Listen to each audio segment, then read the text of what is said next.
Welcome everyone, it's Shari Carroll for SimonsStamp.com with a funny Friday card using some art impression stamps. I have created a swing style snowman on a tag. When you look at it initially, the snowman is sitting just onto the tag.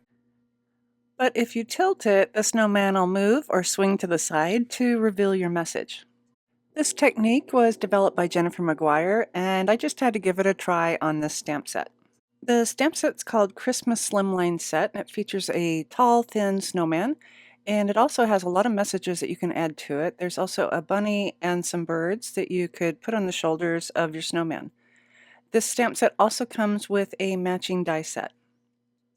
I won't be focusing on my coloring for this video because we have a lot of construction to do, but I wanted to show you that I used my watercolors to color in the snowman and the little bunny. I stamped first with Simons' Stamp Intense Black ink onto watercolor cardstock. I die cut it, and then I started doing my watercoloring. You could definitely use your Copic markers or watercolor markers to color in your images to fit your style. After my pieces were colored, the next step is to create a background on a Dina Wakley number 8 tag, and I'm using the Geometric Snowflake from Simons' Stamp. This is a 6x9 stencil, which is perfect for your slimline cards or tags. So I'm just adding a little bit of tape to the back side to hold my tag in place while I do my stenciling. I'm blending in Simons' Stamp Smoke ink using a Simons' Stamp blending brush and also our flannel pet tool to hold my ink pad in place.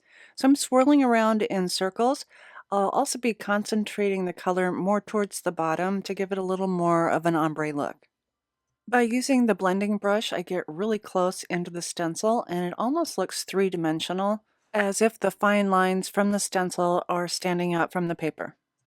Even though the snowman is stamped and die cut from watercolor paper, I'm going to back it with an additional piece of heavy cardstock. And for that, I'm going to use Simons' Stamp Craft Tacky Glue to put the two pieces together. So I'm using a generous amount on the back side. And then I can put the two pieces together. By using a wet glue, it gives me time to make sure that they're aligned really well. Once I have those glued together, I can place an acrylic block or something heavy and flat to hold those pieces together so it doesn't curl. Before I assemble everything onto the tag, I am adding some highlights and polka dots to some of the areas of the bunny rabbit and snowman. So right now I'm just adding some dots to the scarf of the bunny. I've also added some stripes and plaids to the patches and scarf of my snowman. I'll be attaching the bunny right onto the snowman. I've used a little bit of foam tape. It'll be hanging off the side on the right, so I've just added a little bit to the left.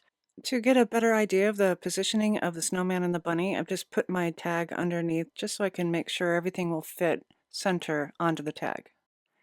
And now I'm ready to create the swing style of this tag. So I'm looking at an area and I'm using the center line of the tag and also a line from the stencil to determine where I want to punch my hole.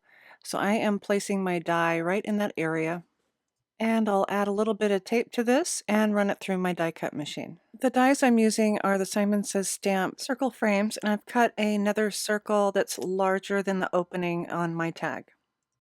Once I have my small circle cut, it's in that center line, right where I want it. I'll place my snowman right on top, make sure that it's aligned where I want it. Then I can flip the pieces over and I want to make sure that I keep my snowman right in place.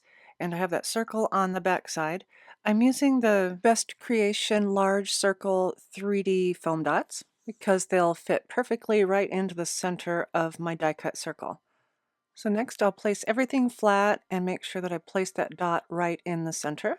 And then I'll peel off the backing and I'll put my additional die cut circle that's bigger right onto the back.